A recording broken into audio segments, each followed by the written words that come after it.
Good afternoon.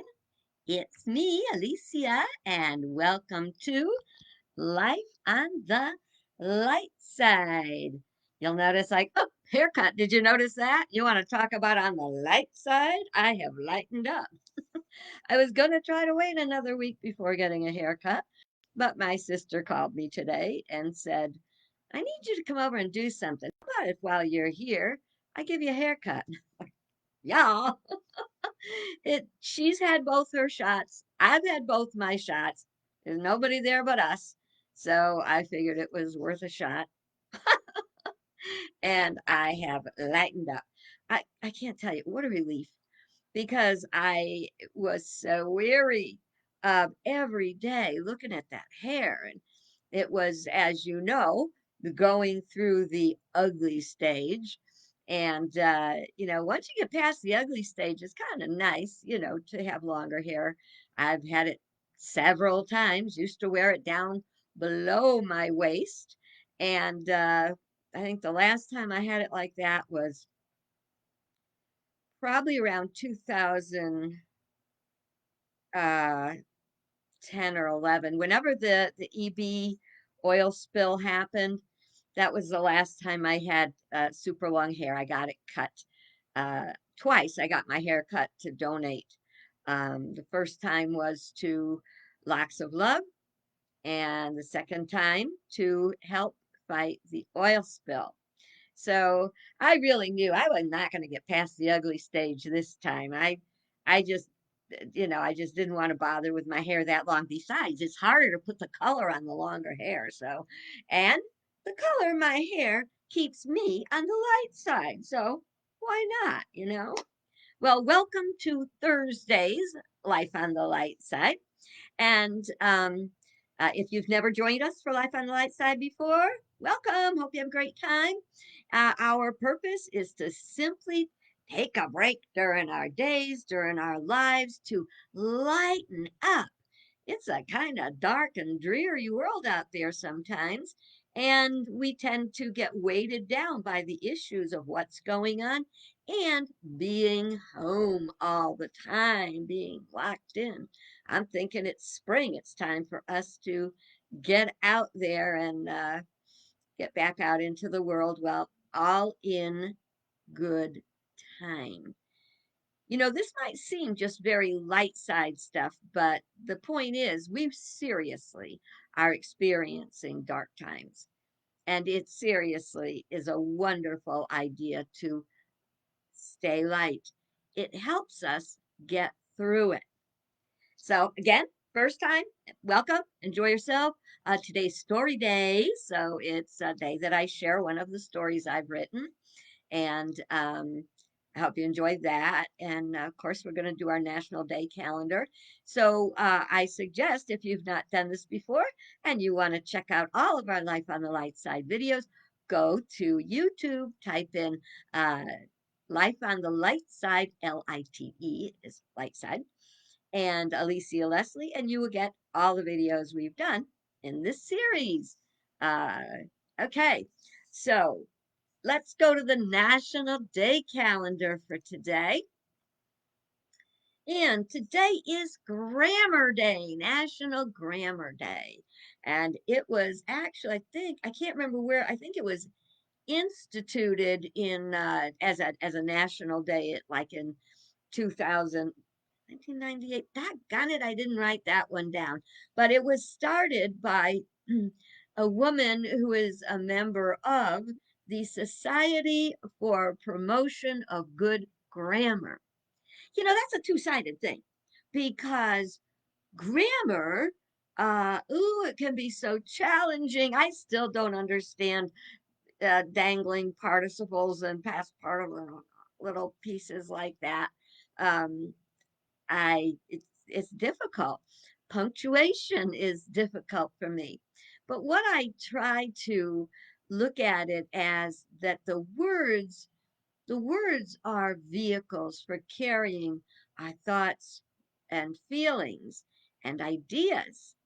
And so, if we want to make sure our thoughts and feelings and ideas are well received, we want to make sure we send them out in an easy way to be received and understood. So, and grammar is great, um, but there's also it's not always a solid ground journey because it's like the what is that thing called? The Oxford comma. And the Oxford comma is like if you put three things in a sentence, and there's two ways you can write it. You can write uh, this comma, that comma, and everything, or you can use the Oxford comma, this comma, that thing, comma, and everything, comma. So in other words, it's whether you use three commas or two commas. And I have had my work done by several editors at a different time. Matter of fact, one of the most challenging times I had my book edited, it was by a team of editors. And the editors contradicted themselves all the time. Why? Because sometimes the rules of grammar shift around. Sometimes they're cultural. So it's like, but I look at the punctuation as a way to move a story forward. I have comma issues. I'm going to be perfectly honest. I have comma issues. I used to tell my instructor in seminary I either had commaria or I was comatose. I meant I was either using too many or too few. Over all the years I've been writing, I get better at it. And I think it's real important to look at a story and enjoy it for what it's saying to you and not to get too nitpicky on the grammar. Grammar is important, but we can't make it more important than a well told story. I always thought I'm more of a storyteller than a writer per se. So, anyway, so much for that. Um, okay, it is also National Sons Day. Oh, boy, I didn't realize it until later today, but I'm going to try to reach out to each one of my sons tonight and tell them how much I love them and how wonderful they are. Um, I always thought I was, doing a good job being a mother to sons. I was never a frilly, girly kind of a person. I never do nail polish. I don't get manicures or pedicures or anything like that. Uh, so I thought I'm good for boys. I'm a better mother for boys, and uh, and that was fine. Then I had my daughter, and I was ooh, compadre. But one thing I learned through being a parent is that love is unconditional and unlimited, and it's not all about emotion, because when we can love our children and ourselves through some of the things we go through as a family, sometimes it has to be principle, not personal. So celebrate National Sons Day with your son.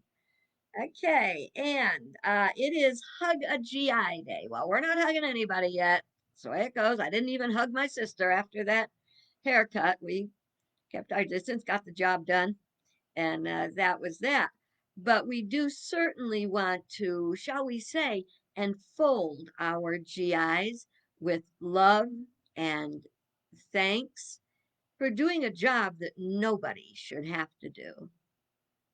I wish we put as much time, energy, and money into finding ways to be peacemakers than needing to go to war. I'm just saying, just my 2 cents worth.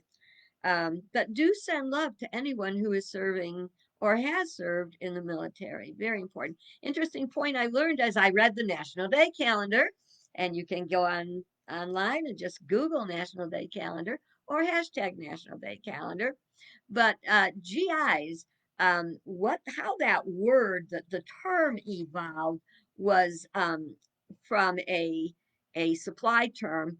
GI was general issue, and it was kind of a sarcastic way that the military, the GIs, used to identify themselves as general issue, as just another supply of the army. That's sad. So let's respect and love and honor our GIs, and let's do it as outwardly as we can. It is National Hospitalist Day, and that's about our hospitals and the people who staff them. Boy, they go through a lot. I mean, especially this, and it became National Hospitalist Day before COVID really hit. It was last year before last, because in December, coronavirus had not really done anything, you know, yet. And to think that we have all the reason, the importance of really, really being grateful to all the hospital staff, and oh my God, what they've done, the overtime they've put in, the blood, the sweat, the tears, and I would like to say tears and tears and tears, as many of them struggled seemingly hopelessly against an unseen enemy. So we give thanks for our hospitalists. Yeah, I know hospital bills are out of sight, and we will work on that.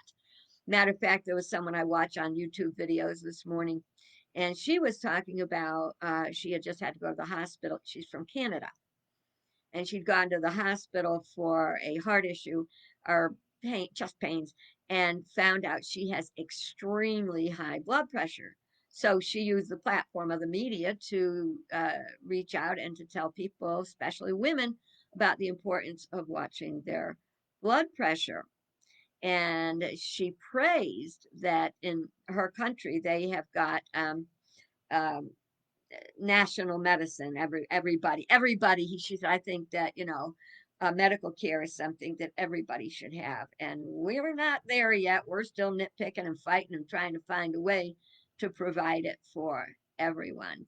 So just think on these things as we do also honor our hospitals. Where would we be without them? I don't like to have to go there. I'm going to be perfectly honest, but I'm glad they were there for the many times I really needed them. All righty. It's a big one today. National Pound Cake Day. Ooh, I'm not doing a pound cake today.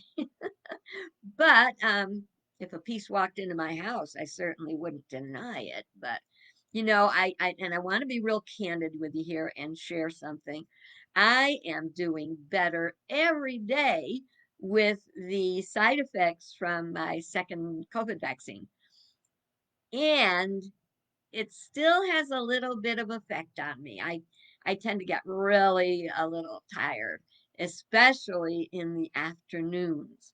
So just know that I'm so glad I got that shot. I'd do it in another hot minute. I am in no pain. I am not suffering. I just get dragged out real easily. And I understand that the actual COVID virus, that is a way that long haulers get affected. Their vitality is affected on a could be lifetime basis. So, no, I don't want that.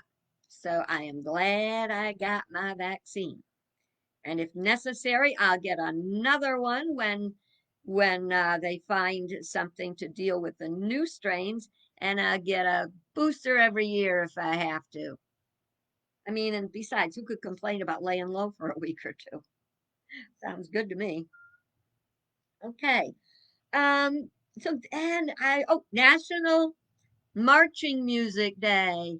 You know, there is something about marching music that stirs your soul from inside, whether it's, a marching band, or a fife and drum, which is also just uh, I love that we're where we live. They have a thing called Thunder in the Valley every year, which is a pipe and drum. I guess it's a competition. I don't know, it's a competition or just a demonstrate. People come together all from all over the state. I think it's just the state, could be farther, but they come to perform. And I was blessed a number of years ago to be able to say the invocation at the beginning of the event. It's called a muster. That's right. And I had a hard time leaving to go home because I was there for a while and I just kind of kept wanted to stay there. And the thing that is, they usually do that in the summer or fall. It is hotter than nobody's business, and these folks are out there in full uniform, and they're stirring our souls with um, the marching music. So we don't want to think that that again is connected with war. Um, War is just not the way to go, but it certainly I will say the music stirs you up. It stirs up the courage and the patriot within each one of us.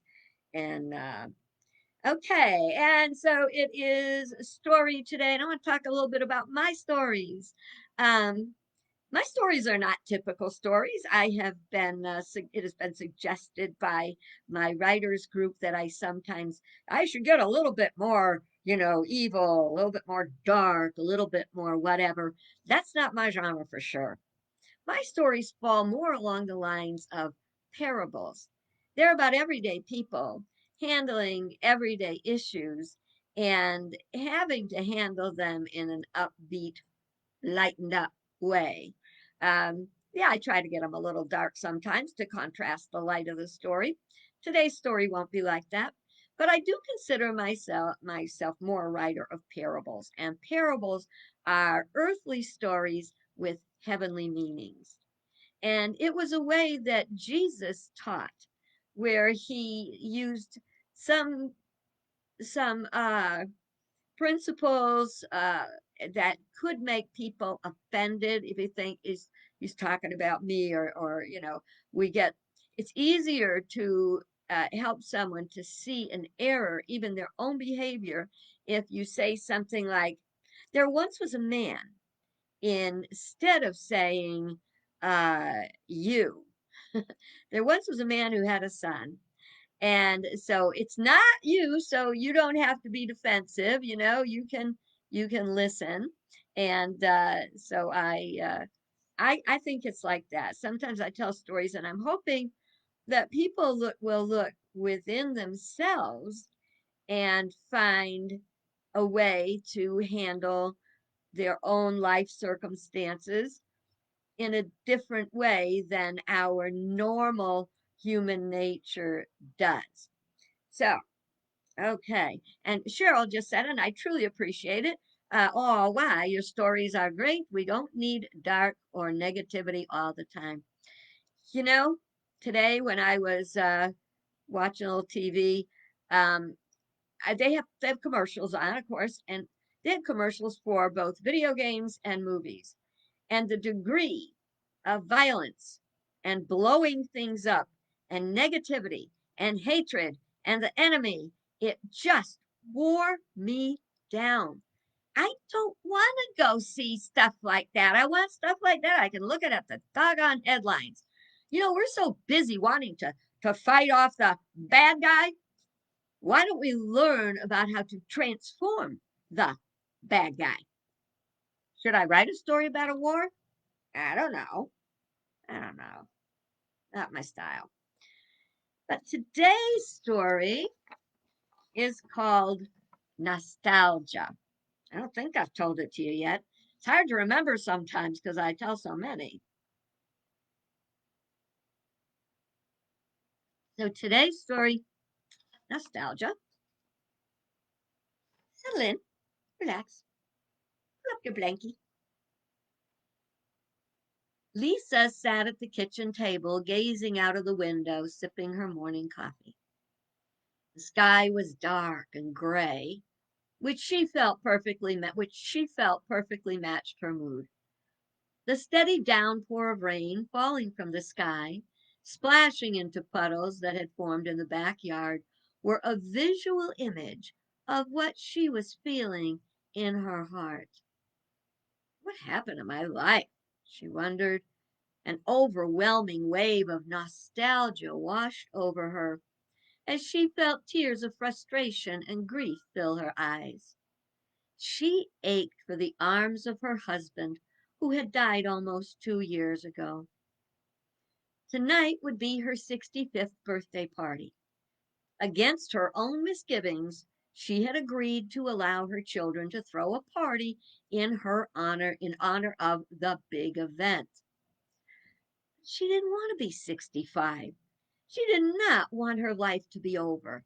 She wanted her youth, vitality, and promise back. Back? She asked herself. Did I even do anything to justify the space I've taken up on the planet all these years? Wondering if she was longing to return to something she'd never actually had, Lisa was inexplicably drawn upstairs to the walk-in closet that held her treasure chest. Moving the stacks of boxes and blankets that were on top of the big cedar chest, once referred to as her hope chest, a tear escaped her eye and rolled down her cheek. Did young women still receive hope chests? She wondered. The place where they would set aside quilts and lingerie and other things they hoped to use when they married. After her marriage, the hope chest had become a treasure chest for items too big for the photo album, too personal for Goodwill, and too precious to her for the trash.